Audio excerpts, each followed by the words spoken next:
Et on va pouvoir commencer. Alors, je vais vous demander à tout le monde de désactiver votre micro, histoire que de ne pas me couper le sifflet.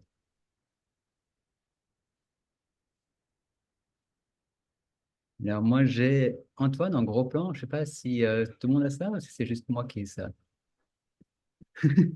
Ouais, sans doute parce que je suis le dernier à avoir parlé en fait, mais tu peux mettre dans les vignettes affichées en haut Ouais, et tu intervenant. mets galerie, tu mets galerie. Ah, c'est mieux. Ok. Voilà. Bien, bien, bienvenue à toutes et tous. Merci beaucoup d'être là. Je suis vraiment très, très touché et très honoré que vous preniez ce temps. Euh, Sans surprise, il y a moins de Québécois parce qu'à 13 heures au Québec, par un temps pareil, on n'a pas envie d'être devant son écran. Merci Mel, merci Nancy, merci Linda. Je ne sais pas s'il y en a d'autres. Donc, j'ai le grand plaisir de faire ce premier enseignement, on va dire. Ça fait un petit temps que ça me trotte dans le bourricot, que j'ai des choses à partager, avec beaucoup d'humilité.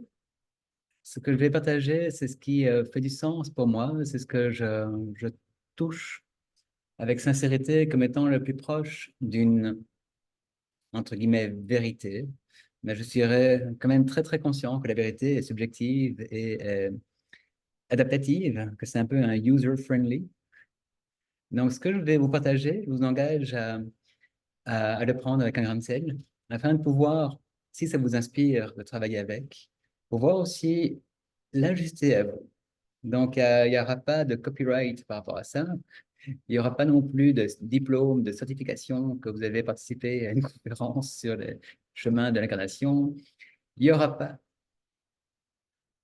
Toi, tu voulais un diplôme, Florence? On s'organise entre nous. Il n'y aura pas, c'est ça, il y aura pas non plus de surveillance quoi aux caisses. J'estime que c'est une offrande avec simplicité, avec humilité, de ce que j'ai compris, afin que ça puisse peut-être faire son chemin et faire des petits. Est-ce que vous me voyez bien? Parce que je suis pas trop en contre-jour. Moyen, hein? Ouais, mais c'est compliqué s'il va avoir un beau fond. Ah, ça c'est pas mal? Mieux? Non. Si. Ah, une bouteille d'eau. C'est mieux, je pense. OK. Eh bien, on va commencer tout de suite dans le vif du sujet. Je vais partager mon écran. Et donc, quand je dis c'est tantôt certain, c'est ma première fois à être dans cette place-ci sur Zoom. Donc, je vais faire plein de maladresses. Merci déjà de rigoler avec moi. Nigidum, nigidum, nigidum.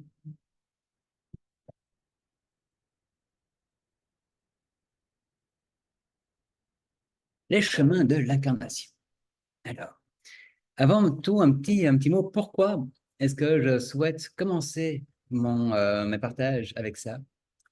C'est que ça prend beaucoup de place dans mes soins. Ça prend de plus en plus de place dans mes soins, en fait, comme étant un aspect déterminant pour comprendre de quelle façon on arrive sur Terre, dans l'incarnation, et pour pouvoir, du coup, mieux naviguer son chemin. La majeure partie d'entre nous, probablement en 95%, a un même schéma. Donc, le schéma, c'est qu'on vient quasiment tous de ailleurs dans l'univers. Je dis quasiment tous, il y a des exceptions. On a passé plusieurs étapes, plusieurs vies, plusieurs expériences dans différents sites d'évolution. Planètes, constellations, lieux dits, tout ça. Je suis pas tout à fait complètement au courant de tout ça, mais ce que je remarque, c'est qu'il y a beaucoup de Pléiadiens, par exemple. Il y a beaucoup de gens qui viennent de Sirius, de Arcturus, de Orion, de Vénus. Et puis, il y en a d'autres qui viennent un peu différents, mais qui sont moins nombreux. Et selon le lieu d'origine d'où on vient, on va déjà avoir une intention particulière, une empreinte particulière qui va teinter nos vies. Un peu comme si nous, on visite un pays, que l'on vienne d'Afrique, du tiers-monde de l'Afrique, qu'on vienne de l'Amérique du Nord, qu'on vienne de l'Europe ou de Chine, on ne va pas visiter le pays de la même façon. C'est pas le sujet vraiment d'aujourd'hui, mais ça joue quand même. Et quand on vient sur Terre, pour la majeure partie d'entre nous, c'est un choix. C'est un choix qui est au service de l'univers au complet. À savoir que ce qui se passe sur Terre, en fait, je reprends la faut pas trop être dérangé par des petits dessins pour l'instant. Ce qui se passe sur Terre a une importance cruciale par rapport au destin, au chemin de l'univers. Savoir que c'est sur Terre qu'on fait la rencontre avec la matière. La matière, d'après la physique quantique actuelle, fait plus ou moins 2%, occupe plus ou moins 2% de l'espace. Et, euh, et l'univers, dans son mouvement d'expansion, peut-être rétraction, pour moi, c'est plus une respiration qu'une expansion uniforme tout le temps, a besoin qu'il y ait une cohérence dans tous ces aspects. Mais la matière, c'est trop compliqué, il n'y a personne qui veut travailler ça chez soi. C'est un peu comme si on disait, bon, à partir d'aujourd'hui, tout le monde aura une station de recyclage, une station de compost, une station de, de vidange, de poubelles chez soi, au lieu de le faire tous à un seul endroit, par municipalité. Et comme personne ne veut travailler avec la matière chez soi, c'est trop complexe, euh, on a décidé collectivement de faire ça sur un seul endroit, la Terre. Jusque-là, je pense qu'on est tous pas mal au courant de ça. Il y a un autre aspect à comprendre dans une forme de temporalité. Alors, c'est très, très délicat parce que la temporalité qu'on connaît, nous, sur Terre, qui est rythmée par le rythme du Soleil et de la Lune, n'est certainement pas la même que ce qu'on va rencontrer en dehors de la sphère terrestre.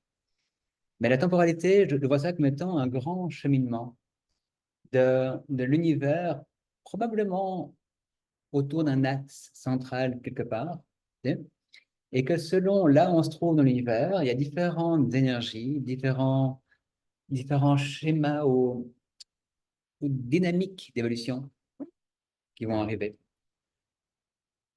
Et, et l'humanité là-dedans a pas tant il y a la notion de responsabilité, mais il y a surtout la notion de contrat, quelque part, d'amener la matière à un certain niveau de spiritualité. Alors, je reviens ici. Lorsqu'on arrive sur Terre, pour la majeure partie d'entre nous, c'est comme si on arrivait au bord d'un lac gigantesque, avec comme mandat qu'on va tous plonger au fond du lac, aller chercher une motte de glaise et la remonter au soleil de l'autre bord. Et ça, c'est à travers notre cycle complet d'incarnation. Évidemment, tout étant un peu fractal, on peut très bien vivre ce même cycle-là dans des petits épisodes de notre vie. Mais on va prendre ça de façon vraiment beaucoup plus synoptique, beaucoup plus globale. Alors, si vous voyez sur mon dessin ici, donc, j'ai mis le règne spirituel, faute d'avoir un meilleur vocabulaire, un meilleur sémantique pour le dire. On arrive donc de l'univers quelque part, on arrive avec un très haut niveau de conscience, un très haut taux vibratoire. Et, et on ne sait pas tout à fait à quoi on s'engage, probablement. Engagez-vous, incarnez-vous, qui disait, vous verrez du pays. Et puis, quand on arrive, on va s'offrir généralement, dans le schéma global, quelques vies plus sympas, plus tranquilles, qui vont nous donner envie de rester sur Terre. C'est pour ça que j'ai mis ici des Premières Nations, où il y a un esprit de communauté versus un esprit d'individualité, où la nature est respectée, est honorée, où il y a justement une grande connexion avec le monde spirituel, qui est très très proche de nous, qui fait qu'on se dit, ah bah tout compte fait, c'est pas si mal l'humanité, en fait, ok, je vais rester. Donc, dans le schéma classique, on va avoir plusieurs vies, on va trouver ça plutôt cool. Et puis, au fur et à mesure de nos vies, on va descendre. On va descendre, c'est la courbe d'involution. Involution, rencontre avec la matière. Et au fur et à mesure, donc, on va s'éloigner de la source de lumière. On va progressivement oublier qui on est profondément, d'où on vient, pourquoi on est là. Et on va créer l'identification avec la matière, avec le corps, avec l'ego, la personnalité, avec l'expérience, le karma, avec la terre, avec plein de choses qui vont faire qu'on va comme s'empêtrer progressivement, ça va un peu tumultuer quelque chose, et ça prend des milliers d'années d'incarnation. pour arriver en bas. Et à un moment, on arrive dans les eaux profondes. Vous voyez ici, il n'y a plus de lumière qui passe. Dans les eaux profondes, on perd même le sens des valeurs classiques. Le bien et le mal se confondent. On est tellement proche de la matière dense que c'est un peu la question de survie. C'est me, myself and I. Ça va pas bien. Vous voyez le petit bonhomme là qui est un peu perdu. Puis quand on touche le fond, ben, on peut donner un petit coup de talon et on peut remonter. Et là, on commence la courbe d'évolution, qui seront d'autres milliers d'années d'incarnation pour refaire le schéma en sens inverse. Et donc, ce qu'on rencontre à un bord de la courbe, généralement, on va le régler de l'autre côté, jusqu'à ce que progressivement, donc, on rejoigne la surface. Et tandis qu'on rejoint la surface, on se souvient de mieux en mieux de qui on est réellement, d'où on vient et pourquoi on est là. Et du coup, on peut se réveiller. L'éveil ou le réveil, pour moi, le petit éveil, en fait, c'est le moment où on a réglé tout ce qu'on avait à régler dans cette vie-ci, pas dans cette vie-ci, pardon, à travers notre vie complète, et qu'on peut clôturer notre cheminement sur Terre. Il y a plusieurs niveaux d'éveil également. Mais généralement, rendu là, on se dit, OK, on a bien bossé, on peut se reposer un petit peu, on va aller, on va rentrer à la maison où c'est un peu plus cool, ou parfois on va se dire qu'on va continuer à aider en tant que maître incarné, ou en tant qu'ange qui va veiller sur les copains qui sont encore en incarnation. Petite parenthèse, entre deux incarnations, on se fait offrir le choix, si je crois que c'est un choix, de se réincarner tout de suite, ou bien d'accompagner des amis, des copains qui sont, eux, en incarnation, en tant qu'ange, avec un contrat déterminé. Bien. Alors, pour bien comprendre le schéma, il y a différentes choses importantes à comprendre, dont ceci. Je parle ici de la majeure partie de l'humanité, ici. À savoir que, dans ma compréhension, puis une fois encore, je vous invite vraiment à garder l'esprit ouvert par rapport à ça. Et si vous en venez un jour à me remettre en question, tant mieux, merci. Je, je sens que c'est un schéma qui va encore se raffiner certainement. Donc, voilà. D'après ma compréhension, il y a eu un moment où il y a beaucoup d'âmes qui ont choisi de s'incarner grossièrement en même temps.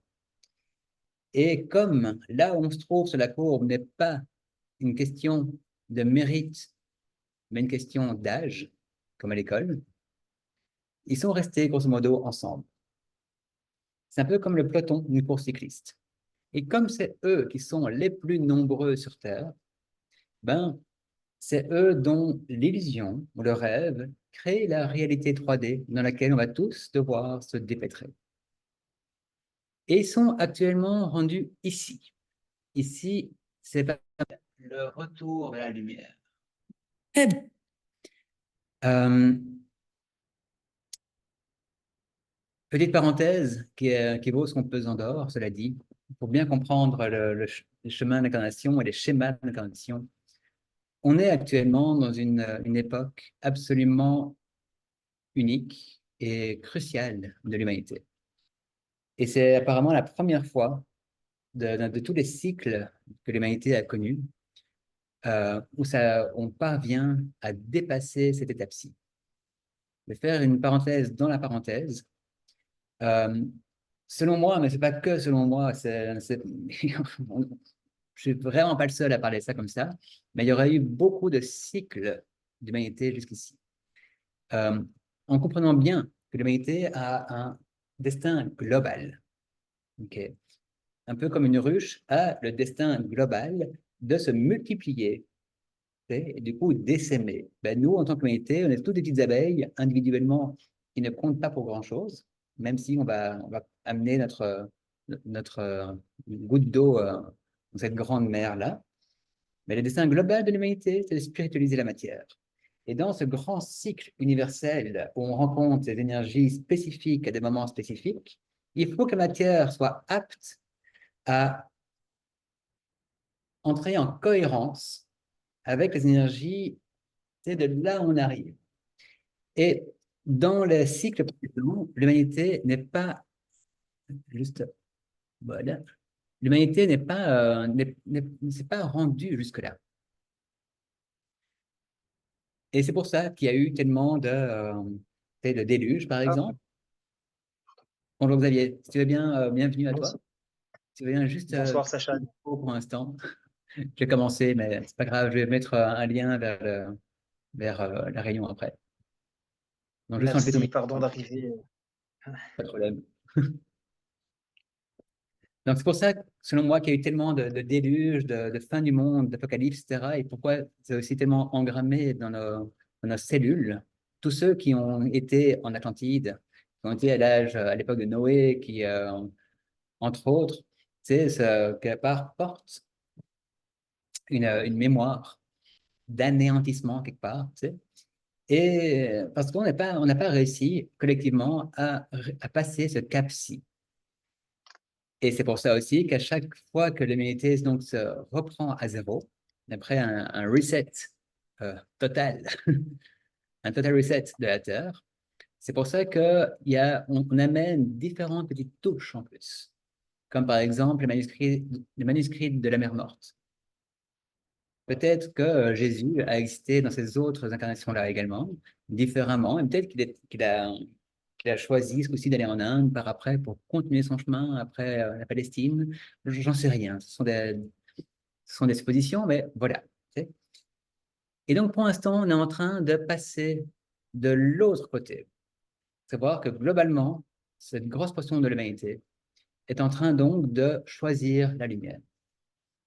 Et pour bien comprendre encore les choses, donc on est encore pour l'instant dans le grand jeu de tir à la corde entre tous ceux qui sont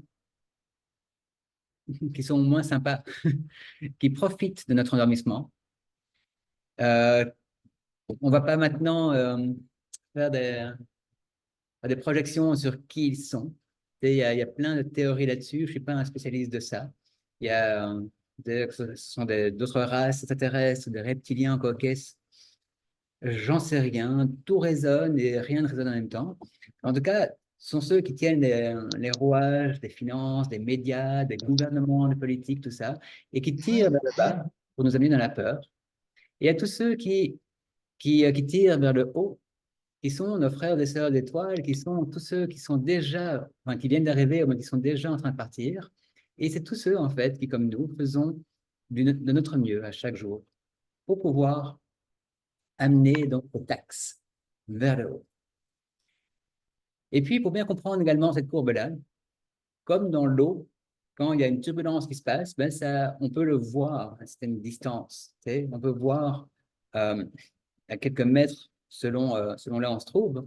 Et cette majeure partie de l'humanité-là, qui crée donc notre réalité en 3D, leur zone de turbulence est assez grande quand même. Vous voyez, plus elle va monter, plus elle va gagner en spiritualité, en alignement, en clarté du chemin. Mais pour l'instant, donc, on est encore dans une zone de turbulence qui est mixte, qui est partagée, parce qu'on n'a pas encore tous choisi là-dedans. Quand je dis on, en fait, c'est eux. Ce qui est en train de se passer actuellement, ça c'est pas une prophétie pour dans 300 ans, là, c'est en train de se passer actuellement, maintenant. Puis je ne serais pas surpris qu'on fasse dans quelques années un petit récapitulatif, qu'on dise, et en fait, en 2024, on en avait déjà gagné quelque part. Et c'est normal que ça prenne quelques décennies, selon moi, pour que la poussière retombe et qu'on voit que les vieilles structures se refont, se défont, se refont. Euh, en tout cas, je suis prêt à prendre un pari, moi, que dans 20 ans, la société, l'humanité qu'on va avoir sera fondamentalement différente de celle qu'on a maintenant. Et alors, c'est important à comprendre parce que ça influe beaucoup de monde. Je vais voir comment amener ça. Prendre une petite gorgée d'eau là-dessus, laisser un peu déjà intégrer cette information-là.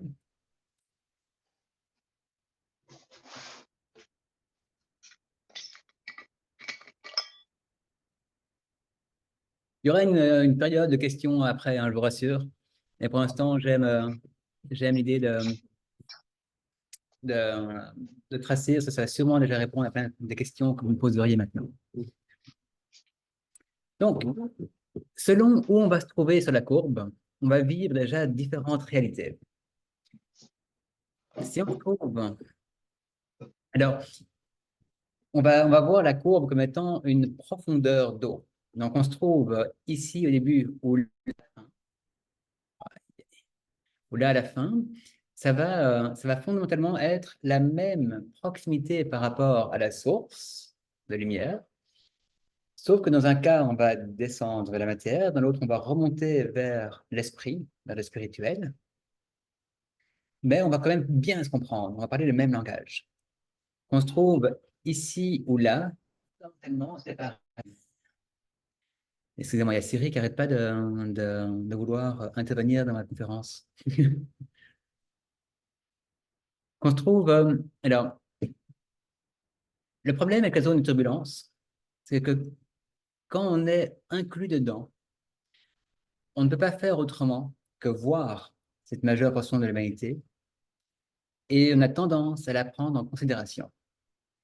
Ceux qui se trouvent un peu plus haut vont souvent porter dans chacune de leurs vies parce que le rapport entre cette majeure partie de l'humanité et nous, dans ce temps-là, est pas mal constant. Okay. Donc, dans chacune de nos vies, on va porter un peu déjà un schéma de grand frère, grande sœur par rapport à un petit frère, petite sœur qui a besoin d'aide. Et du coup, ceux qui se trouvent ici, juste au-dessus, dans la zone de turbulence, vont avoir une tendance à vouloir aider, à se faire, dans un premier temps, vraiment aimer comme «Oh, waouh, toi, tu as marché le chemin, je te reconnais, je te vois, c'est formidable, aide-moi, montre-moi». Suivi peu après par ouais, mais en fait, je peux pas te rejoindre, t'es trop loin, puis tu fais chier en fait.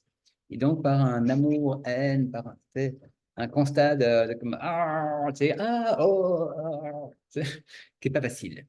Quand on est au-dessus de la zone de turbulence, par contre, on est hors de vue de cette partie-là, même si on peut très bien quand même communiquer avec, il n'y aura pas cette tension inhérente qui va faire qu'on se sent obligé quelque part d'en prendre soin. Et ça, c'est une des choses qui est importante dans ce grand jeu de tir à la corde pour l'instant, c'est de pouvoir accompagner ceux qui sont ici en leur disant, c'est important quand on tire à la corde que tout le monde aille dans la même direction. Et si tu es ici, ça ne servira à rien de retourner plus bas pour aider l'autre à tirer. Fais-lui confiance. C'est sa responsabilité. Toi, fais ton chemin, tire ta corde, aligne-toi. Si tout le monde est aligné sur un même souffle, on sera beaucoup plus puissant. Parce que dans le jeu, quelque part, que les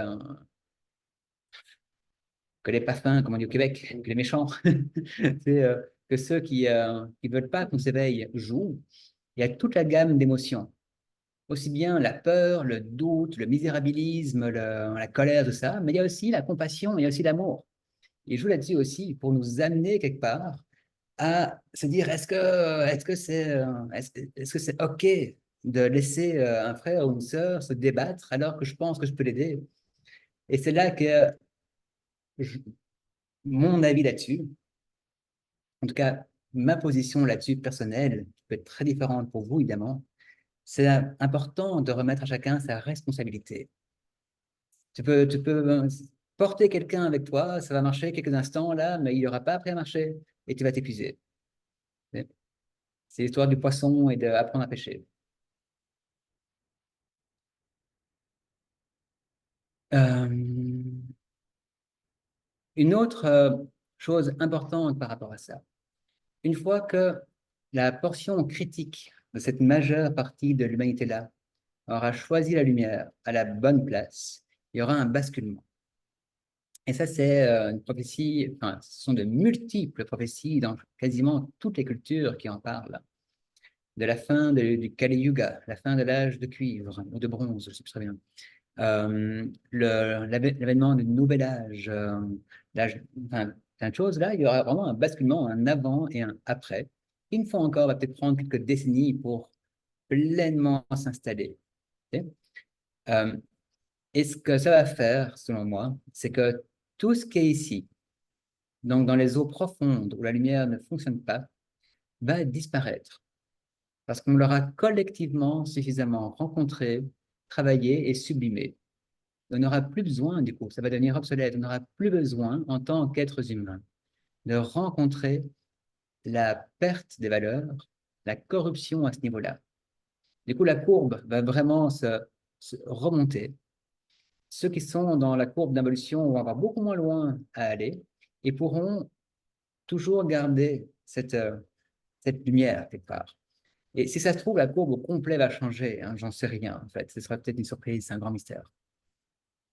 Ce qui veut dire également que toutes les âmes qui se trouvent pour l'instant entre, grosso modo, ici, non, je vais prendre un peu plus gros, se trouvent entre ici et grosso modo ici, ben, ne pourront plus se réincarner sur Terre.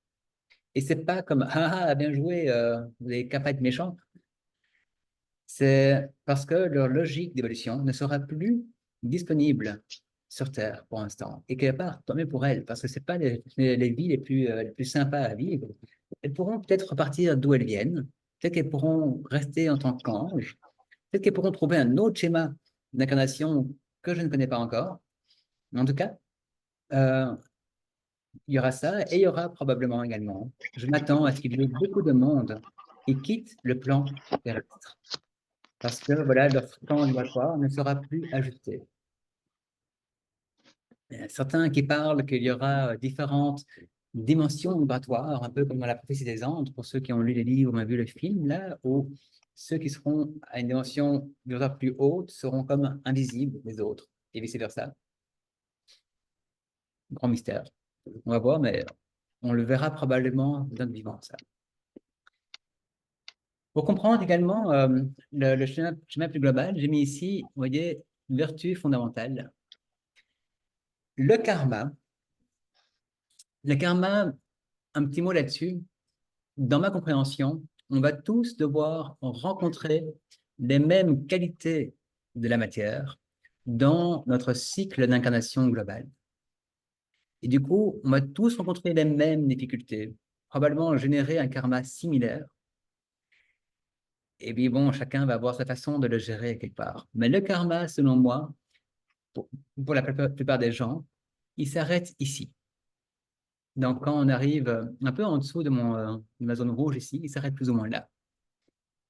Généralement, rendu là, on a déjà tout rencontré et tout réglé. Alors, ça peut arriver qu'il en reste, hein, mais peu. Et généralement, les derniers mètres, les dernières vies avant d'arriver à la surface, on est plutôt là pour incarner des vertus fondamentales, comme la générosité, la tolérance, la patience, la compassion, la, la droiture, les, la douceur, différentes choses. C'est des vertus fondamentales sur Terre en service. Il y a, je crois que ce sont les Upanishads ou bien les Jataka. Je crois que c'est les Jataka. Bouddha a raconté plus ou moins 500 de ses vies antérieures. Il a expliqué dans ses 10 dernières vies, avant de se réincarner comme Siddhartha Gautama, il a rencontré chaque fois une vertu fondamentale qu'il a travaillé à fond.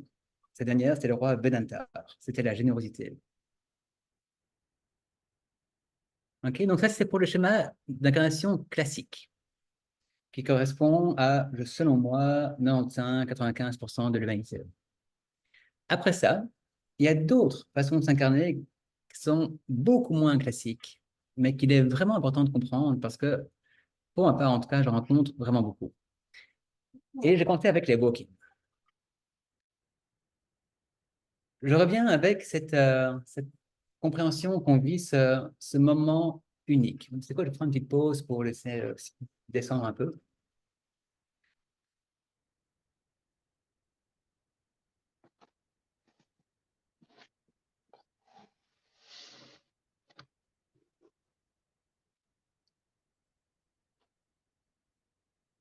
Dans ce moment crucial de tir à la corde, où les enjeux sont grands et où il y a vraiment un risque, c'est de se faire avoir quelque part, de se faire ralentir tellement ben, qu'on n'y arrive pas, hein. Il y a beaucoup d'âmes là-haut qui n'étaient pas encore incarnées, qui étaient comme en observation de la Terre, qui se disent, ouais, c'est bien d'encourager depuis les gradins, mais rien ne vaut de descendre dans l'arène, de prendre la corde et de tirer avec tout le monde.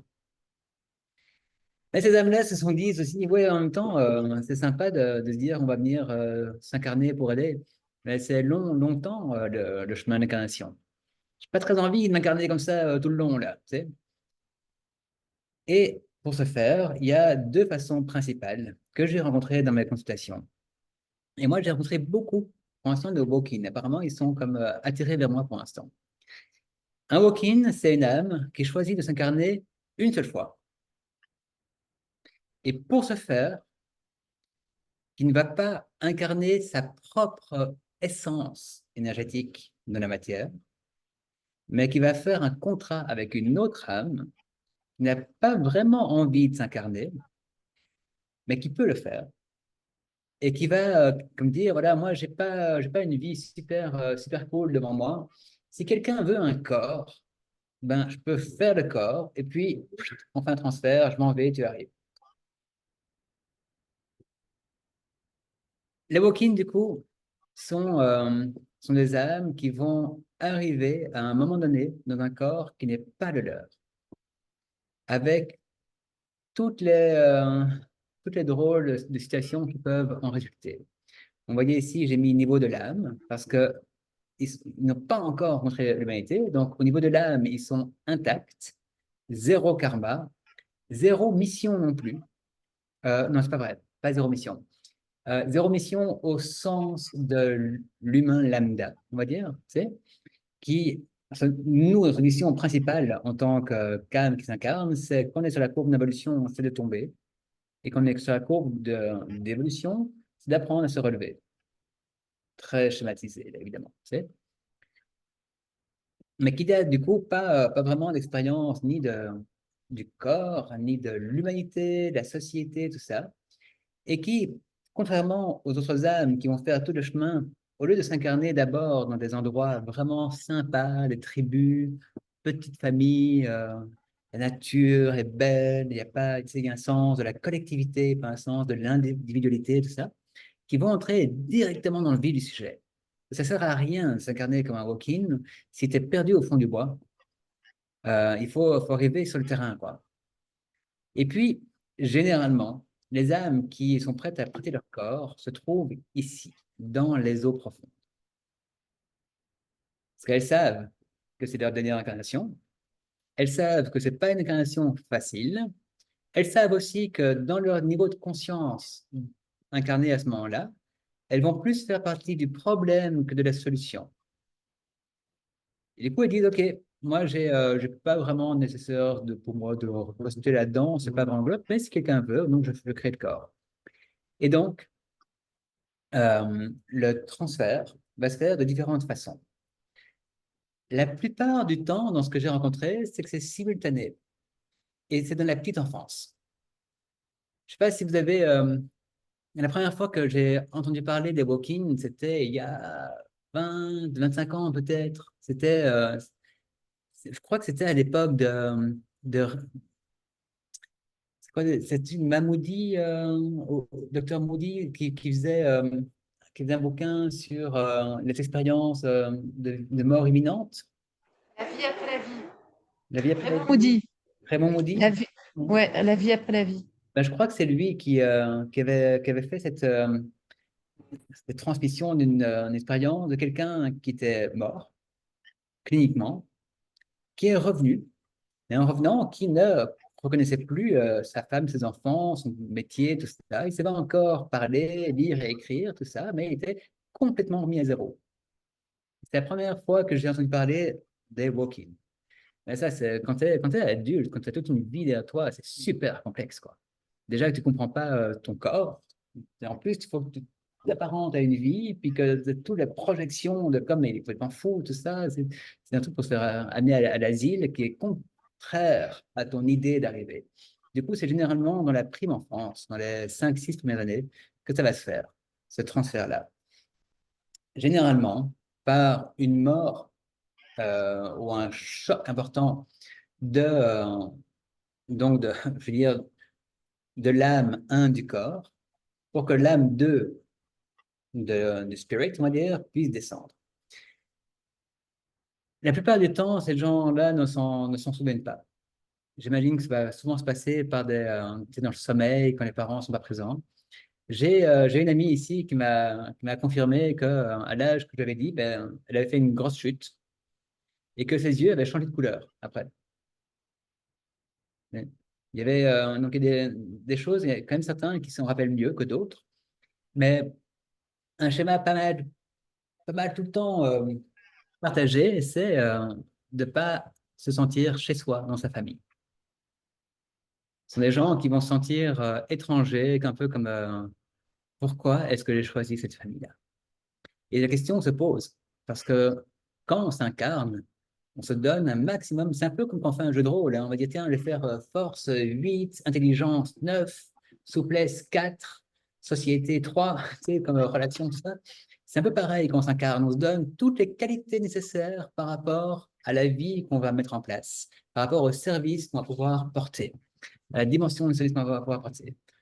Et du coup, allez, je vais dire, je vais dire chaque fois 95, 95, je vais dire 95 pour toutes. Pour les Belges, vous comprenez, ça veut dire 95. Pour 95% de la population, on choisit sa famille. Et quand il y a quelque chose qui ne se passe pas bien avec sa famille, ben, c'est qu'on a un contrat à régler, d'une façon ou d'une autre. Ça ne s'applique pas pour les walk-ins. Ils n'ont pas choisi leur famille. Et pour beaucoup de walk-ins, c'est complexe la notion de loyauté familiale. Parce que rendu à l'âge adulte, ils voient encore qu'ils ont pris un chemin complètement différent du chemin comme classique de leur vie, de leur famille, de leur communauté. Mais ils restent accrochés à cette impression que mais oui, mais je peux pas juste m'enfuir, quoi. J'ai un truc à régler avec eux. Parce que au niveau de leur âme, ils sont pas dans une notion d'égoïsme, ils sont dans une notion d'inclusion et d'unité. Et du coup, de pouvoir dire, hey, tu n'as pas de contrat à régler avec ta famille. Peut-être le karma de cette vie-ci à nettoyer, mais tu n'as pas de contrat particulier avec eux. En plus, ils vont arriver dans un corps, donc déjà, l'expérience du corps est complexe, mais ce corps-là, il vient avec un sac à dos. Parce que le corps 1 qui s'est incarné, il s'est incarné selon son propre schéma d'incarnation, avec du coup, évidemment, ses parents, c'est l'endroit où il s'est incarné, avec les conditions physiques, les aptitudes intellectuelles, mentales, morales, tout ça qui vont avec.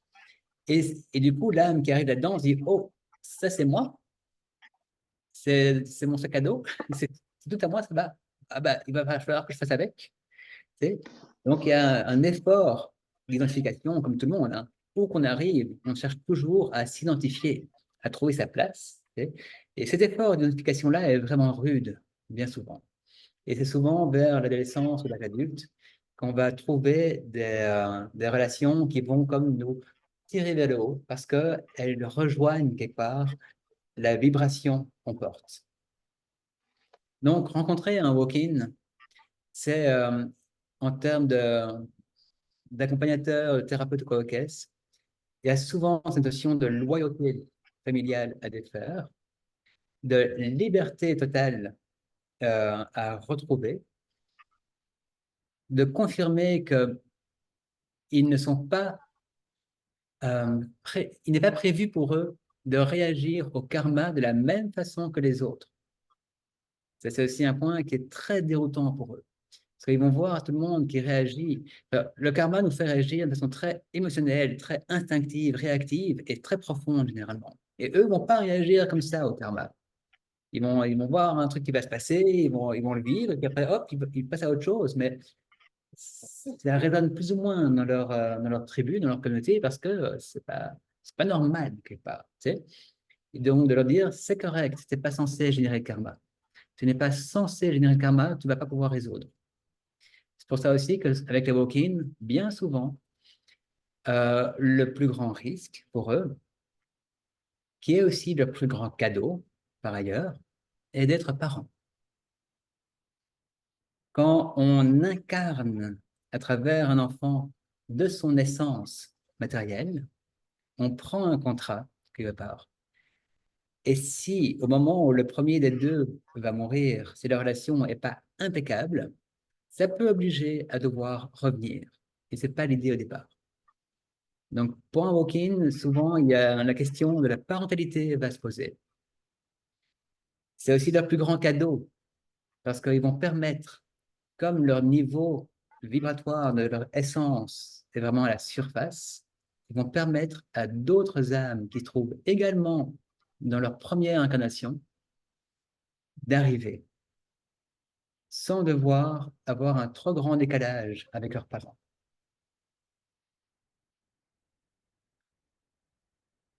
Il y a un deuxième niveau de walking que j'ai beaucoup plus rarement rencontré, qui sont des âmes qui ont déjà fait une fois au complet la courbe, qui se sont déjà quelque part sortis de leur contrat d'expérience humaine, qui sont restés proches dans le coin ici, et qui choisissent, dans cette époque-ci, Xavier, tu veux juste fermer ton micro, Xavier?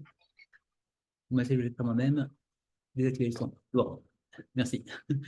Et qui peuvent, et qui vont choisir de revenir juste une fois dans cette vie-ci. Donc, ça peut aussi arriver des walk-ins qui ont déjà une grande expérience de l'incarnation et qui, non, voilà, j'ai vu ça une fois ou deux seulement, je pense. Donc, c'est pas fréquent, mais ça se peut aussi. Gorgé avant de passer à la quatrième diapositive.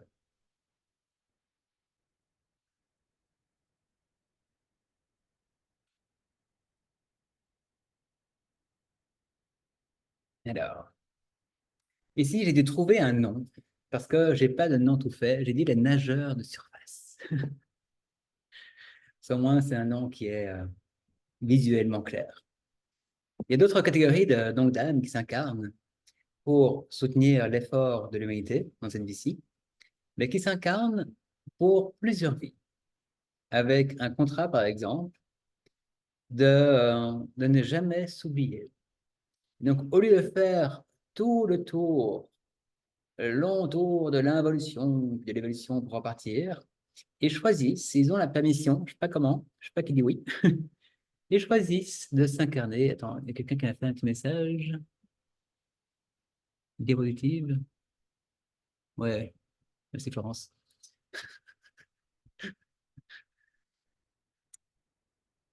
Ils choisissent donc de s'incarner juste pour quelques vies. Alors, d'après moi, c'est entre 6 et 10. Quand je demande, c'est ça que je reçois. Ils demandent, je n'ai pas la vérité infuse, mais. Et du coup, qui vont non pas devoir s'oublier, mais qui vont devoir se souvenir. Vous savez, toute histoire, hein, tu sais, le petit creux dans la lèvre ici, c'est au moment où on s'incarne l'ange qui fait chut, tu vas oublier tout ce que tu sais pour tout redécouvrir quelque part. Et oui, il faut comme fuck. C'est comme non. Mais ils vont généralement se mettre dans une famille qui a suffisamment de niveau de conscience, dans une communauté également, avec des rendez-vous précis avec d'autres maîtres d'évolution, d'autres âmes qui sont déjà rendus là, pour pouvoir se rendre compte en fait qu'ils n'ont pas besoin de faire le long chemin, ils peuvent se souvenir. Et ce sont des âmes qui généralement vont avoir une énergie. Attends, est-ce que je peux dire ça?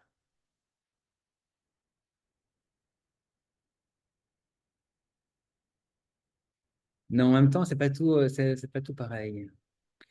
Certaines d'entre elles que je connais ont une énergie très angélique, très, très, très légère, très, presque diaphane, comme si la matière n'avait pas de prise sur eux, comme si ils chevauchent la poésie quelque part, tu sais, et ils amènent une vibration, c'est super, super fine. D'autres que je connais par contre sont super incarnés dans la matière, tu sais, et donc, il peut y avoir plein de schémas différents.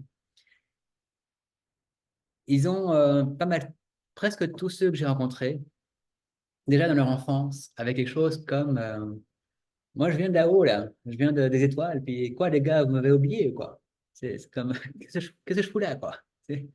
Ils ont tous quelque part une impression C'est pas normal tout à fait que je sois là, ni comment je m'y trouve. Et une fois qu'on leur transmet quelque part de la mémoire, c'est presque une permission à ce niveau-là. Ils vont pouvoir traverser le lac sans s'oublier de vie en vie pour amener des valeurs fondamentales de connexion à l'essence lumineuse du plan divin, c'est ça comme ça, je pense, tu sais, eh bien, ça soulage beaucoup parce qu'ils n'ont pas envie de s'oublier.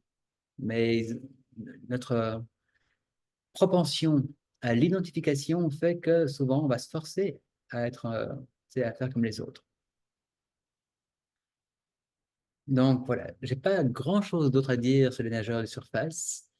Euh, ah oui, quand même quelque chose qui s'apparente aussi au walk-in.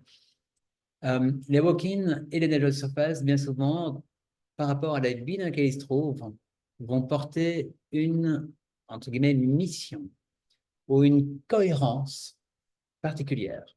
Et c'est sympa de pouvoir leur transmettre ça si on y touche. Euh,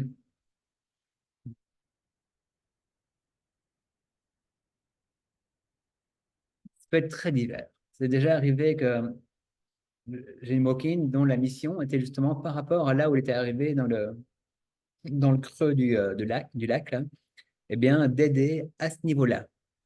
Du coup, de faire un peu comme Mère Teresa qui va aider dans léproserie, avec les lépreux. Tu sais, de dire, voilà, je vais être comme un phare de lumière, comme un guide de lumière dans un endroit où elle manque. Il y en a d'autres, par contre, qui vont soutenir cette fréquence vibratoire-là d'en haut pour alimenter quelque part ceux qui sont déjà rendus plus haut. Il y en a certains qui vont travailler sur les structures, sur les formes fondamentales de la société. Et il peut y avoir plein d'affaires différentes. C'est vraiment le fun, comme on dit chez nous. Euh, mais donc, il y a souvent une direction principale qu'il est, euh, qu'il est bon de reconnecter. Parce que quand tu es walk-in ou quand tu es nageur de surface, entre autres, tu n'es pas censé avoir à te soucier de, ni du karma ou du schéma karmique, ni d'ailleurs, c'est pas déjà les contingences de la vie, c'est la santé, l'argent, etc.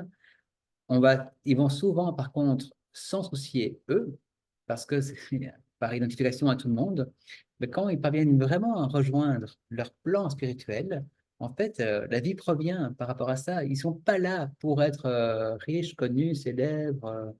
Ils sont là pour servir. Et du coup, c'est parfois aussi intéressant de les aider à reconnecter à une forme d'abondance, par exemple, à un autre niveau d'abondance qui est naturelle, et de sortir d'un schéma d'abondance proactive. Je sais pas si c'est clair ce que je dis là. Un autre schéma d'évolution, d'incarnation, pardon, titre le moment d'intégration. Tu nous as préparé une belle petite diapositive. Oui, qui est très fourni, comme vous voyez. C'est chouette. C'est les terriens. Nous, on est tous des extraterrestres, des extraterriens. Ah. Mais il y en a aussi donc, il y a des êtres humains, des terriens, qui ont en fait fait un upgrade du plan animal. Comme nous, quand on va arriver ici, on va faire un upgrade du plan terrien. Ok. Comme les plantes peuvent arriver au plan animal et les minéraux au plan végétal, il y a apparemment, donc il y aura différentes façons de compléter, d'accomplir un niveau, ce qu'on peut dire, d'incarnation, un niveau d'existence, je pense plutôt, pour arriver au suivant. Et donc, il y en a certains voilà, qui ont accompli leur vie en tant qu'animaux et qui ont maintenant donc la permission de passer à l'étape suivante. Il y a quelque chose de très, du coup, intéressant chez ces âmes-là, parce qu'elles connaissent très bien la Terre, depuis très longtemps, d'une façon qui est souvent complètement différente de celle que nous connaissons. Je n'ai pas rencontré beaucoup, je vais dire la vérité. J'essaie de me reconnecter un peu avec ça.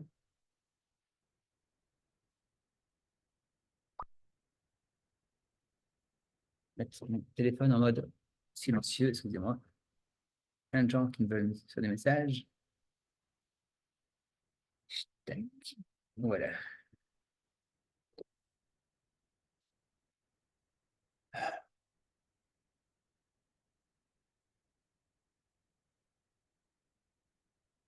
Oui, d'après mon souvenir, ce sont des êtres qui vont garder au fil de leurs incarnations un- une grande connexion au plan naturel, justement, entre autres au déva naturel, donc au petit peuple, au, quelque part à la trame, en dessous de la trame,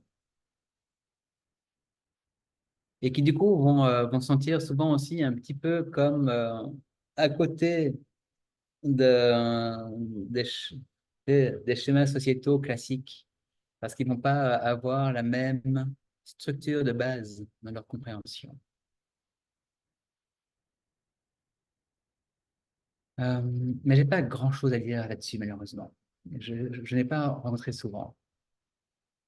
Ouais. Donc voilà, en tout cas, sachez que ça existe, que si ça vient dans votre consultation, ou bien si ça vous parle, il y a peut-être moyen d'aller voir plus précisément, mais c'est du cas par cas, selon moi. Je passe tout de suite à la suivante, les intraterriens. Et ça, j'aurais fait la conférence il y a un mois, je n'aurais même pas parlé. J'en ai juste rencontré une à date. Alors, selon moi, c'est peut-être pas qu'ils sont si peu nombreux. Je suis très conscient que ce que je rencontre euh, comme, entre guillemets, clientèle, tu sais, ce que j'attire à moi, ce sont des gens que je suis en mesure d'accompagner. Euh, et peut-être que jusque-là, je n'étais pas en mesure d'accompagner les intraterrestres. Donc, ça fait référence au mythe de la Terre creuse, enfin, au mythe ou à la théorie de la Terre creuse. Avec Agartha, si je ne me trompe pas, je ne suis pas très au courant de tout ça, mais apparemment, il y aurait donc toute une civilisation bien plus évoluée à l'intérieur de la Terre, euh, où c'est pas du tout les mêmes repères temporels. Les gens vivent beaucoup plus longtemps, où il y aurait d'ailleurs apparemment les licornes et les dragons et d'autres créatures mythologiques qui auraient vécu pendant un temps à la surface, qui seraient rentrées.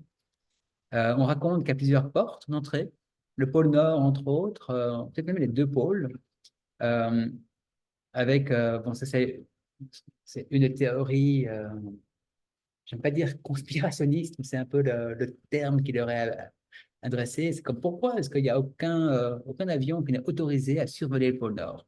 Et pourquoi? C'est vrai, on peut se poser la question. Le mont Shasta en serait un autre. Et donc, il y aurait différentes portes d'entrée vers ça. Alors, jusque-là, je prenais ça comme étant une histoire intéressante, intrigante, mystérieuse, sans porter de jugement sur la véracité ou non de ça.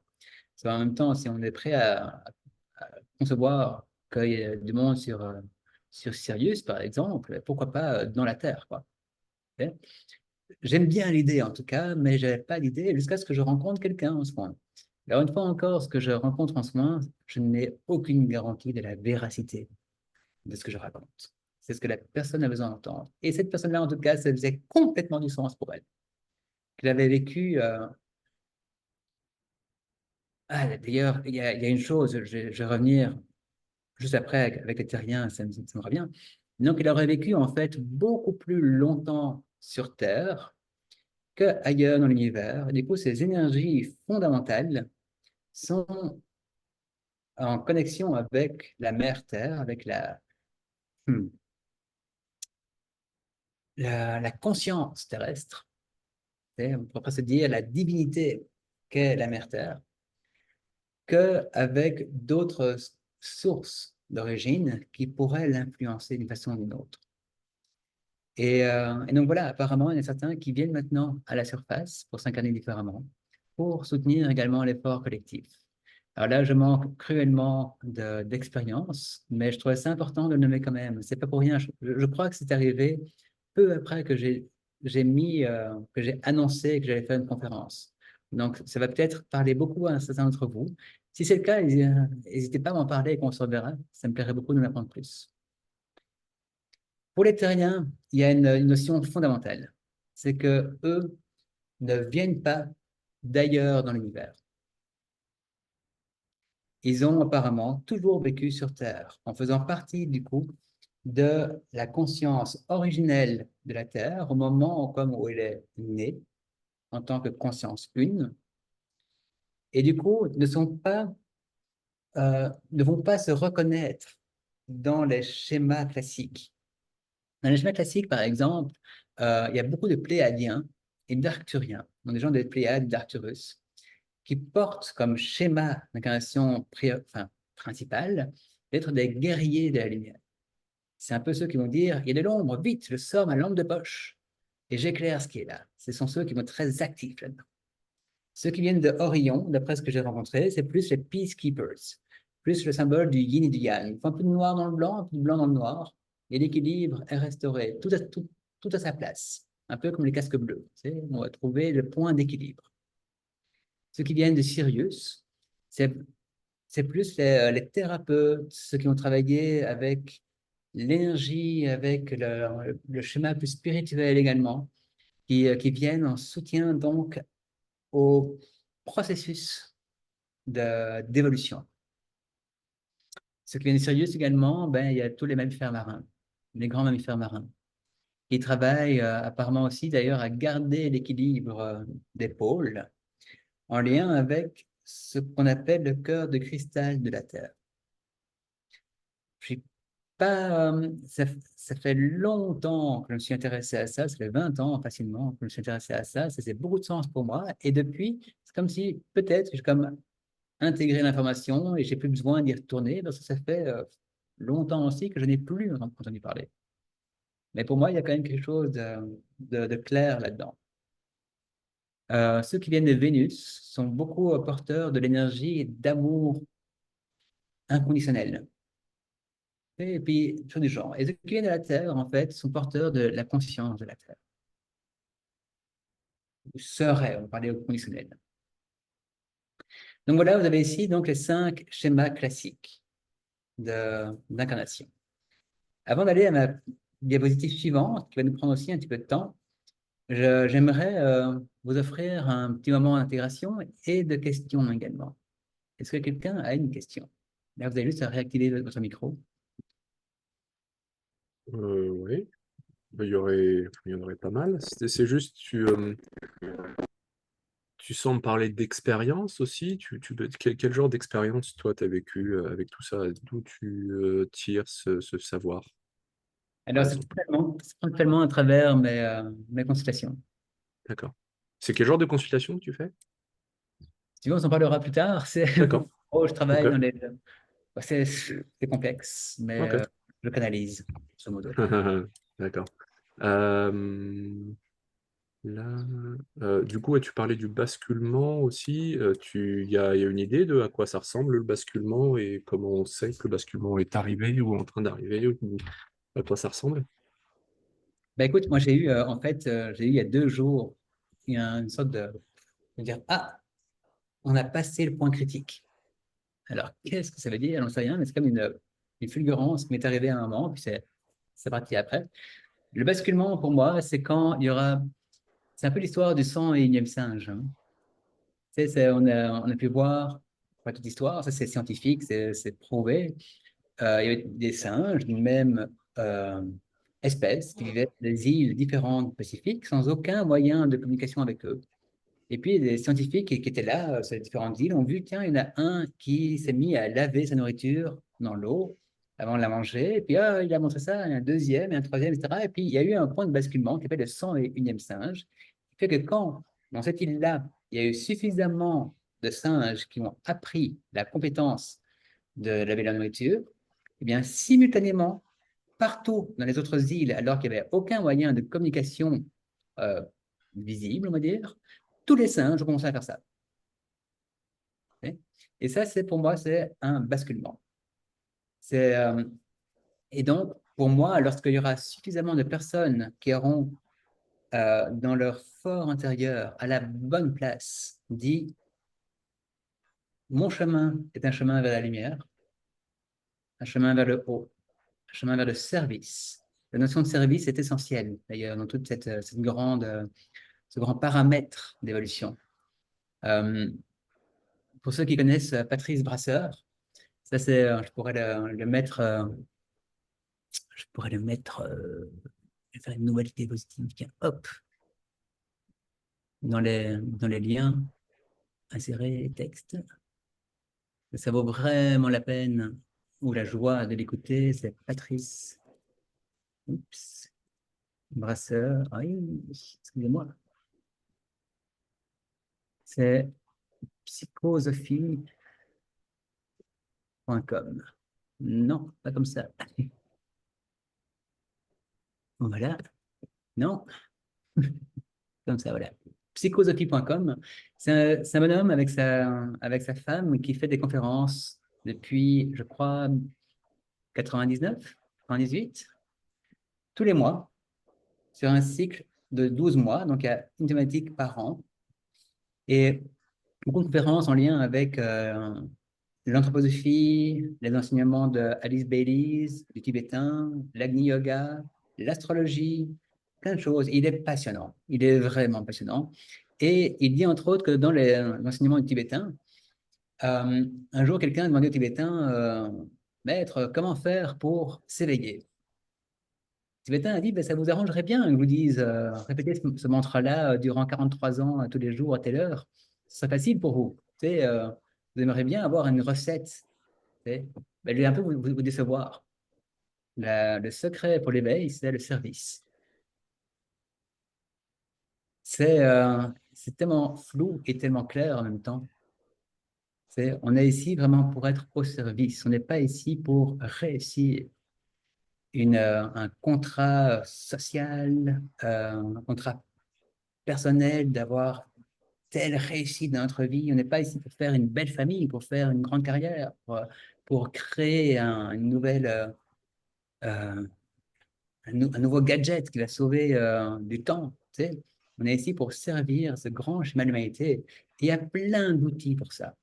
Et du coup, pour revenir à ta question, lorsque suffisamment de monde, tu sais, d'êtres humains incarnés auront dit, je suis ici pour servir le chemin de la lumière, je crois que c'est une bonne façon de le dire, eh bien, il y aura comme boum, un basculement qui va se faire. Et je pense que ce basculement, en fait, est peut-être déjà arrivé, ou peut-être qu'on est en train, tu sais, c'est lent, évidemment, tu sais, c'est pas un truc qui se fait du jour au lendemain, quoique, on va savoir. J'aime pas trop entrer dans du prévisionnisme comme ça, parce que je crois qu'il n'y a personne qui sait vraiment, mais la plupart des prophéties parlent d'un point de basculement quand même qui va être visible pour tous, que personne ne pourra douter. Certains parlent de choses aussi énormes que le basculement des pôles, ou bien que les 3 jours d'obscurité. Euh, J'en sais rien. Parce que si un basculement des pôles, c'est quand même, c'est pas sympa pour l'humanité, quoi. C'est comme, ah ouais, il va falloir tout recommencer maintenant. Tu sais, alors oui, la Terre sera vierge à ce moment-là, puis on pourra commencer à zéro tout de suite. Ben, c'est vraiment ça qu'on veut. Tu sais, Shiva qui détruit d'un pied pour construire de l'autre, là. J'ai l'impression, en tout cas, je porte l'espoir que ce sera un basculement qui sera plus doux et plus progressif. Et je pense que on va vraiment, en fait, le voir rétrospectivement. Et que les grosses structures comme les gouvernances politiques, l'éducation, le, toute l'économie, le capitalisme, etc., seront vraiment transformés pour arriver à quelque chose de beaucoup plus juste, euh, accordé avec notre essence divine humaine. Je crois qu'à un moment, on va se dire, eh ouais, on est vraiment en train de rencontrer une nouvelle humanité. Florence. Et finalement, quand on va voir un peu plus profondément ou plus en avant, pourquoi est-ce qu'on vit tout ça? pourquoi est-ce qu'on vit tous ces chemins d'incarnation?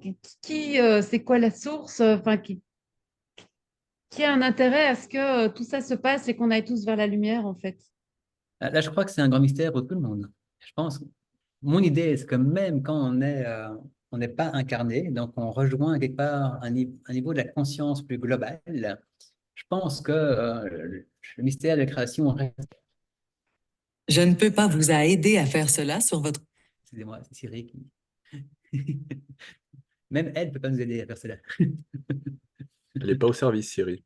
Non, intelligence artificielle. Euh,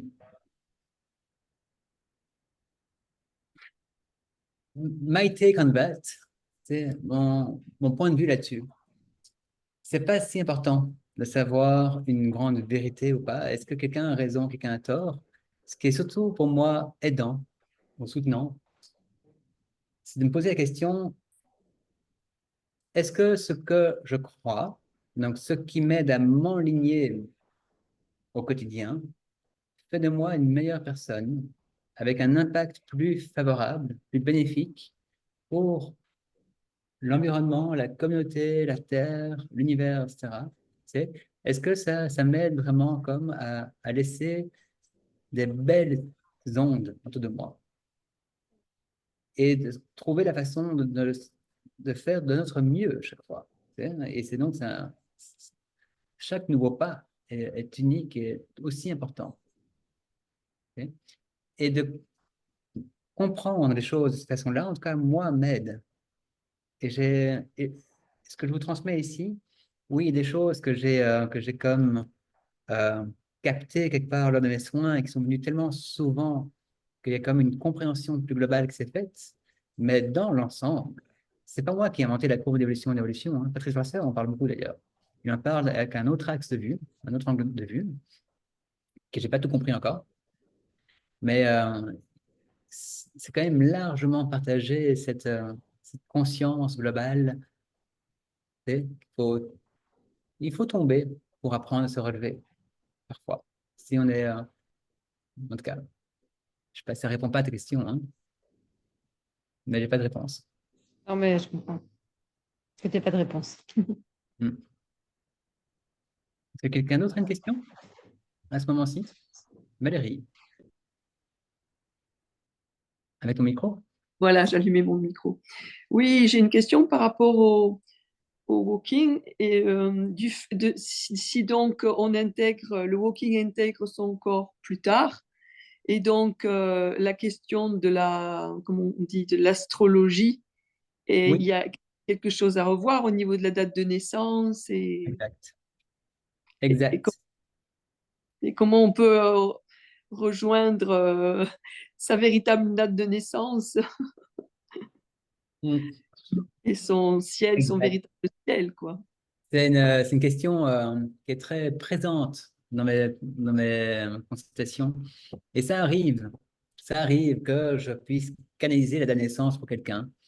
Je n'ai pas eu de retour encore de quelqu'un qui m'a dit, tiens, voici par rapport à la date de naissance que tu m'as donnée. Ça faisait vraiment du sens. J'ai eu plusieurs walk-ins qui m'ont dit que l'astrologie ne les avait pas beaucoup aidés par rapport à leur date de naissance de corps. Que ça expliquait des schémas quelque part d'incarnation par rapport à leur famille, par rapport à des histoires plus physiques, plus des attributions, des attributs qu'ils ont reçus, mais que ça leur expliquait, ça ne résonnait pas par rapport aux projections dans le temps pour eux. Ça pouvait expliquer l'enfance, mais pas l'adolescence ni l'adulte. Donc ça, j'attends encore d'avoir des retours de quelques personnes à qui j'ai donné leur date de naissance. Je crois que pour ça, faut avoir quelque part recours à quelqu'un qui peut canaliser ça. Et je pense qu'à partir du moment où on sait ce qu'on cherche, ben, l'information ne doit pas être si compliquée. C'est pas comme moi qui peux faire ça, là, le monde là. Mais ce serait passionnant. Ce serait passionnant. Et j'ai envie de te demander aussi, par rapport à ce corps, qui donc n'est pas notre corps de naissance, c'est un corps comme un véhicule vraiment qu'on prend en cours de route. Oui, Et on a quand même quelque chose à lui offrir à ce corps, que s'il avait continué avec la première âme, il n'aurait peut-être pas la même histoire de corps aussi, quoi. Mais Non? écoute, tu me permets de boucher les trous que j'avais oubliés. Mm. Merci. Oui, effectivement. Donc, on prend un contrat avec la première âme qui a créé le corps, qui, elle, d'après ce que j'ai compris, elle reste en stand-by. Donc, elle rejoint comme le règne spirituel, mais elle reste en stand-by. Elle ne peut plus s'incarner ou se réincarner, elle ne peut pas non plus partir d'ailleurs parce qu'on travaille avec ces énergies d'incarnation quelque part. Et donc, effectivement, euh, c'est bien de considérer qu'on ne travaille pas seulement pour soi par rapport à ce corps. Et que jusque là, on va pouvoir l'amener, va être un cadeau qu'on va faire à cette âme-là. Exemple que je prends, c'est comme si on te disait, voilà, on t'offre une maison, tu peux en faire ce que tu veux, on te l'offre dans l'état où elle est au départ, là. Tu peux bouger les murs, tu peux faire des extensions, tu peux faire ce que tu veux dedans, mais la maison ne sera jamais à toi. Et le jour où tu vas quitter la maison, tu ne peux pas la vendre, tu ne peux pas la louer, tu vas devoir la remettre à son propriétaire. Et du coup, tu peux vraiment la pimper, là, tu sais, faire un penthouse de luxe, tu sais, ou en faire un cabanon du fond de jardin un peu misérable, là. Ça t'appartient complètement. Il n'y a personne qui va te demander des comptes. Il n'y a personne qui va te virer de là non plus. Tu sais. Mais ça fait partie de ton service. Et du coup aussi, à la fois de ne pas ni t'identifier au corps d'une façon néfaste quelque part, qui pourrait faire comme «Ah, mais tu sais, je l'aime, je veux le garder, gna gna, quoi, ok, tu sais. Mais euh, prendre responsabilité, une fois encore, de ce que tu vas faire avec ce corps-là. Et j'ai l'impression qu'une âme qui se trouvait, par exemple, ici, donc dans le bas de la courbe, qui donne son corps, pourrait très bien peut-être finalement continuer le chemin d'évolution. Parce qu'avec notre aide, on a comme pris des raccourcis quelque part pour elle et qu'elle va pouvoir du coup éviter toute une portion de la courbe. J'ai l'impression que ça se peut. Mm. Mm. Et par rapport au traumatisme de ce corps avec la première âme, par exemple, traumatisme de la naissance, traumatisme de la petite enfance, si la deuxième âme, donc le walking arrive plus tard, ces traumatismes, en fait, il y a moyen, comment dire, il peut aider ce corps Oui, oui, à s'en débarrasser, enfin s'en débarrasser, à les laisser aller, ces traumatismes, en fait. absolument. Comme tu vas pouvoir refaire la toiture de la maison. Ok. Absolument. Mm. Et c'est intéressant d'avoir juste ce pas de recul tu sais, qui donne à ce moment-là la notion que, OK, je, j'œuvre au service pour une maison, pour un corps que je vais habiter, donc c'est pour mon confort aussi, même si c'est pas moi qui ai fait le trou dans le toit. Tu sais. Donc, c'est bien d'avoir ce pas de recul-là. Entre autres, pour aussi limiter le risque de loyauté mal placée. Mm.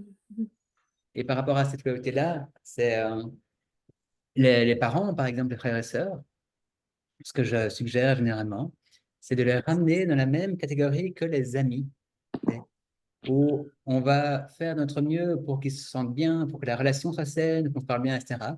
Mais pas porter une tension intérieure qui fait comme «Ah, là encore, pourquoi est-ce que je ne suis pas capable d'être reconnu par eux?»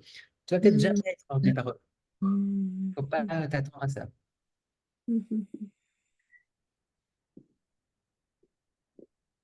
Autre chose, quelqu'un d'autre? Non? Alors, j'ai passé à la diapositive suivante, un petit check sur l'heure. Je dis juste, Sacha, je suis désolée, je dois partir. Je vais manger maintenant, mais merci beaucoup, c'est super. Je Super. t'écouterai la suite. Bye bye tout le monde. Ciao, Flo. Ciao. Alors, la diapo suivante, c'est les cycles de vie par trois. Ça, c'est quelque chose que j'ai pas vu nulle part. Euh, que j'ai par contre vraiment adopté comme un outil principal de compréhension de son incarnation. Ça joue énormément sur la compréhension de comment on trace son chemin. Pour la plupart d'entre nous, nous avons des cycles de vie par 3. La vie 1, vie 2, puis vie 3, puis on recommence la vie 1. La vie 1, hop, grande mission, grand impact, autoroute active, reconnaissance. Alors, je veux dire quoi par là? La vie 1, c'est une vie de prime importance. On va faire de grandes choses, aussi bien pour son propre chemin d'évolution que pour un service plus global. Les gens dans une vie 1, généralement, ils ont un impact sur les autres, que ce soit en tant qu'artiste, que scientifique, qu'ingénieur, que politicien, que maman ou papa, que ce genre, ils vont vraiment avoir une répercussion importante sur d'autres. Dans la vie 1, du coup, on va se mettre plein de missions précises et on va se proposer en fait des rails très clairs. Et je prends en fait ça selon l'image de l'autoroute. Dans la vie 1, on se dit, je vais construire une autoroute du point A au point B, 4 bandes ou 8 bandes comme ici, là, okay, et je vais faire ça le plus droit possible. Du coup, il y a quelque chose de très confortable dans la vie 1. Une fois qu'on trouve son chemin, on n'a plus besoin de réinventer la roue à chaque matin. On se lève le matin, on fait juste continuer ce qu'on faisait la veille. Tout va bien, c'est facile. On ne se pose pas de remise en question tout le temps. Et ce qui est très confortable aussi, c'est que de la part des autres, la reconnaissance qu'on reçoit des autres est généralement chouette parce qu'on dit waouh, on te voit. Tu es parti de là, tu es arrivé là, good job. Et donc, dans la vie, généralement, on rencontre un succès ou une réussite sociale de reconnaissance qui vient généralement avec tout ce qui vient autour. Ce qui est parfois moins facile dans la vie 1, c'est que pour construire son autoroute, on a parfois besoin d'aller chercher des qualités d'incarnation très précises, très particulières, qui n'ont pas forcément encore été récupérées dans d'autres incarnations. Par exemple, Mandela, passer 30 ans en prison, c'est le temps de méditer un peu sur la société, là, c'était peut-être nécessaire pour lui de faire toutes ces années en prison afin de pouvoir vraiment faire son service pour transformer l'Afrique du Sud et le monde par là. Donc, dans la vie 1, parfois, on va peut-être avoir des défauts majeurs, enfin, défauts, c'est ce que nous on appelle des défauts comme être sourd, par exemple, ou avoir un bras en moins, ou des choses du genre. On peut très bien rencontrer une pauvreté crasse ou avoir une santé physique défaillante. On peut vraiment... la vie 1 est une vie qui est intense. Mais généralement, au bout du compte, on réussit. La vie 2, c'est une vie d'intégration passive. C'est une vie de repos et d'intégration.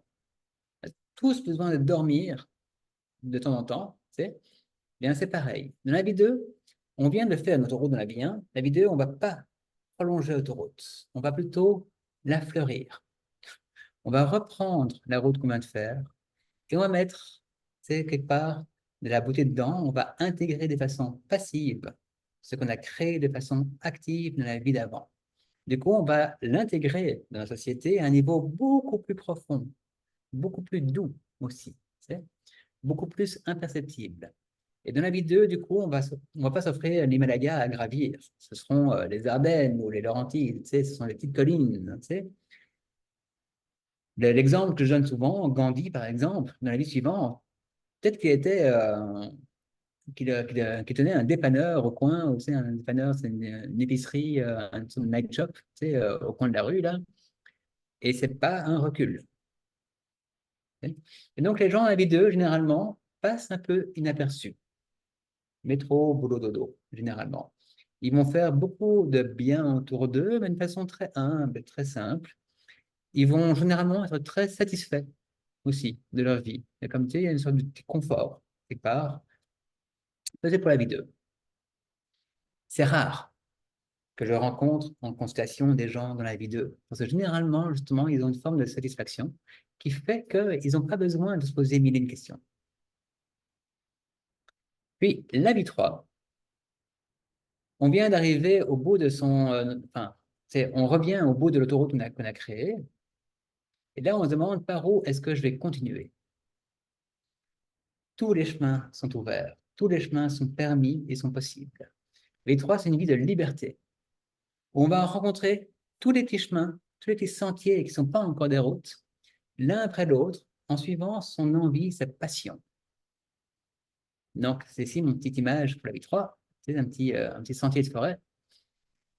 Dans la vie 3, généralement, donc, on vient sans mission particulière, on n'a pas de besoin inhérent intérieur de réussir, d'accomplir quoi que ce soit. On va être poussé par sa passion. Ah, j'ai vraiment envie de faire d'apprendre la cuisine.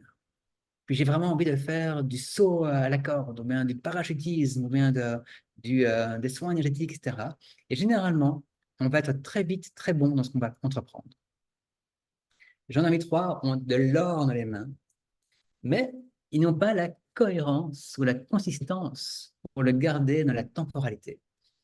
Et du coup, le schéma classique des gens dans la vie 3, c'est qu'ils vont paraître dispersés. Les gens vont dire, waouh, tu t'es mis à la guitare, puis en 2 mois, tu t'es déjà rendu là, mais tu pourrais déjà donner des cours, quoi. C'est trop bien, c'est comme, fais quelque chose avec ça maintenant. Ben, ce qui va se passer, c'est que quand ils sont comme compris le sentier, quand ils sont arrivés au bout du sentier, ils vont dire, ah, ok, ce sentier-là, il arrive ici, ok, been there, done that, je passe à autre chose. Et du coup, ils vont dire, non, mais la guitare, c'est sympa, mais attends, j'ai envie d'essayer plutôt la plongée sous-marine. Ils vont recommencer à zéro sur autre chose. Et là, on va tous se dire, mais on est dans un monde matériel, il faut que tu fasses des sous, il faut que tu fasses une carrière. Tu as tellement de facilité avec la guitare, rentre là-dedans, quoi. Tu sais, et puis, c'est vraiment le moyen de sentir qu'ils s'étouffent. Ce qui est dangereux dans la vie 3, c'est de se comparer à ceux qui sont dans la vie. Parce que généralement, ils auront beaucoup plus de facilité et de talent que ceux dans la vie 1. Ça va aller beaucoup plus vite, mais ils ne vont pas prolonger l'effort. Du coup, ils vont voir ceux dans la vie 1 qui font un peu le pas de tortue, tu sais, qui arrivent de plus en plus loin, beaucoup plus loin au bout du compte que eux ne seront jamais arrivés. Ils disent, merde alors, tu sais, je suis tellement plus talentueux, puis j'arrive pas à faire comme lui. C'est quoi mon problème? Donc, dans la vie 3, si on se compare avec ceux dans la vie 1, c'est mal barré. On peut très bien choisir, quand on a la liberté de le faire, choisir un seul chemin. Et à la force de la détermination et de l'effort, c'est un effort dans ce cas-là, à chaque fois qu'on va se lever le matin en disant comme « Ah, fuck, ça ne me tente pas de refaire ce que j'ai fait encore depuis, ce que je fais depuis 6 mois, depuis 10 ans, ça ne me tente pas de travailler encore de cette façon-là, dans cette boîte-là, dans cette ambiance-là, etc. J'ai tellement envie de faire autre chose, mais il faut bien. J'ai fait un effort, quoi. Tu sais, on se dit ça à soi-même. Et du coup, on peut très bien faire une autoroute, même 2 ou 3. On peut très bien avoir des grands accomplissements, mais qui vont venir à la force de l'effort et d'une forme de contrition qui va certainement créer des troubles dans l'organisme, parce qu'il y aura des tensions inhérentes qui vont demander résolution. Le plus sage dans la vie 3, c'est de suivre ses passions. Parce que progressivement, lorsque on rencontre de plus en plus des sentiers, il y a un raffinement qui va se faire. On dit, ah, ok, tiens, moi, en fait, je me sens bien dans cette zone-là. Et en fait, on est en train de préparer le terrain pour la prochaine portion de l'autoroute qu'on va faire dans la vie 1 suivante. Donc, avec l'âge, on va se raffiner, on va déjà poser des jalons qui vont nous être utiles dans la vie 1 suivante. Et donc, on va être de plus en plus capable de raciner, beaucoup plus comme dans une forme d'harmonie intérieure avec le temps. Mais quand vous rencontrez quelqu'un de jeune, je dirais dans une trentaine par exemple, qui est dans une vie 3, faut surtout lui conseiller de suivre ses passions, de faire confiance. Parce que c'est une des conditions pour laquelle la vie va t'accompagner. Dans la vie 3, comme tu n'as pas de grande mission nécessaire, il est rare qu'on doive rencontrer des problèmes de santé, des problèmes financiers, des problèmes sociétaux classiques. C'est très rare. Généralement, si on en rencontre, c'est qu'on force quelque part. Et en forçant vient la tension. Et avec la tension vient la rupture de ce qui est fluide. Donc ça, c'est aussi quelque chose qui me soutient énormément dans les soins, de pouvoir savoir, tiens, cette personne-là est dans une vie 3. Du coup, on va détendre quelque chose. Et dans une vie 1, on va plutôt confirmer quelque chose.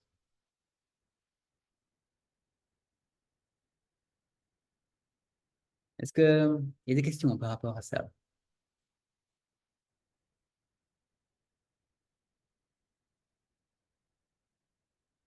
C'est tellement clair pour tout le monde. C'est chouette. Ben, ça a été plus vite que prévu. Ça fait juste 1 heure et demie qu'on est là. J'ai pas envie d'étirer ça inutilement non plus. Moi, j'ai le sentiment d'avoir pas mal partagé ce que j'avais à partager dans cette première conférence-ci. Je vais encore vous laisser 2-3 minutes pour laisser intégrer ça, puis sentir est-ce qu'il y a encore des questions qui viennent, ou des feedbacks, des commentaires. Moi, j'ai une question, mais par rapport à ce que tu as expliqué avant, par Oui. rapport au walking, comment tu fais la distinction? Donc, tu disais que ce sont des schémas d'incarnation où la personne peut se sentir tout à fait étrangère dans sa famille et ne pas, voilà, ne pas sentir, ne pas se sentir à sa place. Comment tu fais la distinction entre ces personnes-là, puis une personne qui serait dans un schéma d'incarnation avec la courbe d'involution-évolution, mais qui viendrait travailler des choses au niveau de sa lignée familiale et donc qui pourrait se sentir aussi étrangère dans sa propre famille parce que justement, pour venir comme rompre certains schémas qui sont là depuis des générations. Alors, déjà, cette seconde option-là est la plus fréquente. Donc, les walk-ins sont beaucoup plus rares dans ce que je rencontre moi en soins, et beaucoup plus rares sur Terre, tout bêtement, que des gens, comme tu l'expliques, qui sont dans un travail actif de leur lignée familiale. Donc, pour ma part, j'ai mon outil quelque part. de, je demande, en fait, pour tout vous dire, c'est un petit secret là. Je, je trace sur ma jambe la courbe. Ok. Enfin, je trace plutôt l'horizontalité, et puis je cherche, tiens, il est où lui? Puis, tu sais, mon doigt s'arrête quelque part. Tu sais, wow, il est rendu là, donc c'est pas un walk-in.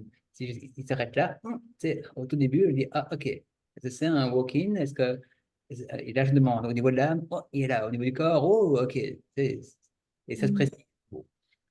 C'est très, très délicat, hein. Je ne prétends jamais avoir la vérité. Je prétends avec beaucoup d'assurance pouvoir apporter l'information qui va vraiment aider à s'aligner. Mais je dirais, je crois que quasiment sinon toutes les personnes à qui j'ai dit un jour que c'était Woking m'ont toutes dit ah, ça fait tellement du sens.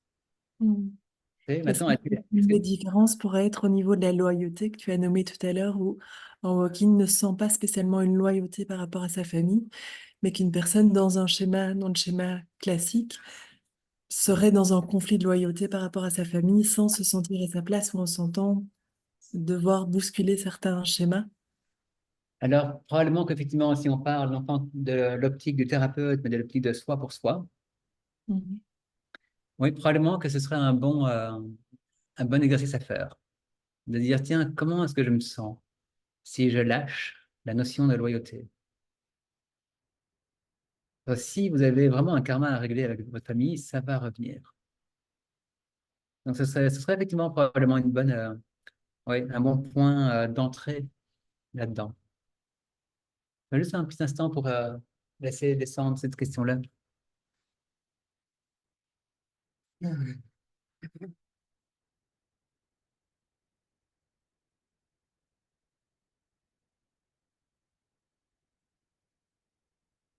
Oui, fondamentalement,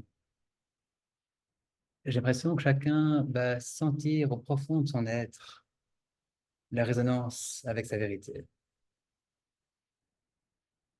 Et là aussi, je pense que sa vérité est mieux que de dire la vérité. Sa vérité fait toujours référence à un moment et à un espace en soi et peut très bien évoluer. Et donc peut-être que vous avez effectivement, ça se pourrait très bien, il faut très bien imaginer que quelqu'un soit dans une dynamique classique, de vraiment devoir travailler un karma familial quelque part, ou bien c'est une lignée familiale.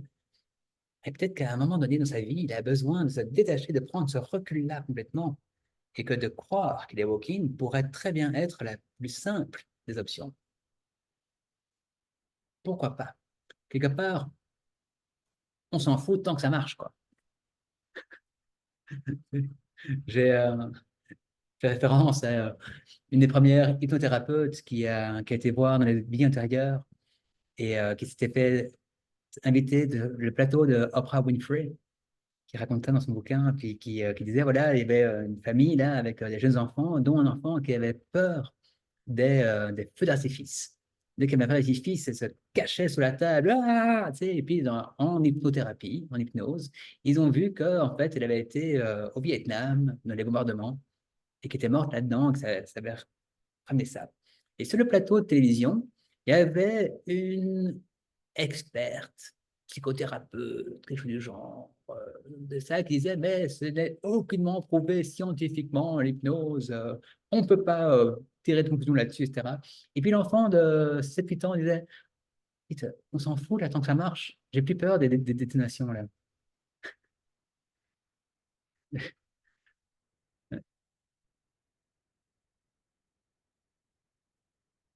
Donc je crois que c'est important, en tout cas moi je garde une grande légèreté par rapport à tout ça.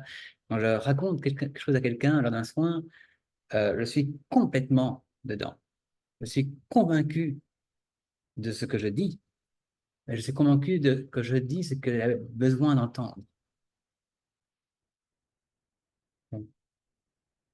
Sans prendre aucunement ombrage que ce ne soit pas la vérité. La vérité, est-ce qu'elle existe d'abord?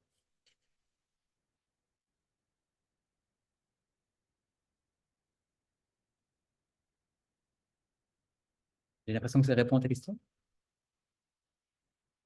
Est-ce qu'il y a d'autres interventions?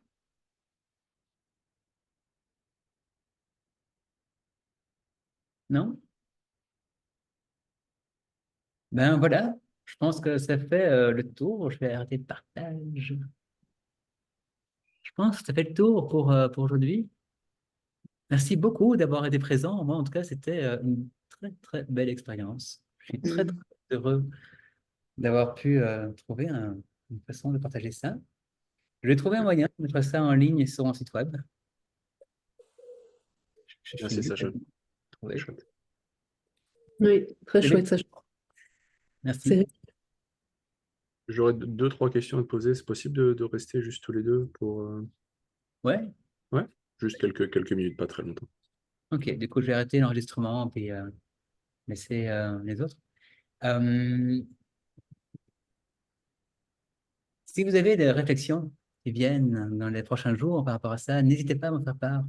Je m'estime vraiment sur un chemin d'apprentissage également de tout ça. Et donc, je serais très heureux d'avoir des opinions, même si elles sont divergentes. Et surtout si elles sont divergentes. Hmm. Alors, je vous souhaite une très bonne fin de soirée, une très bonne journée. Merci. Merci. Merci, Bon Sacha. après-midi et puis bonne Merci. soirée aux autres. Merci. Au Bye. revoir. Au revoir, bonne soirée. Au revoir. Ciao.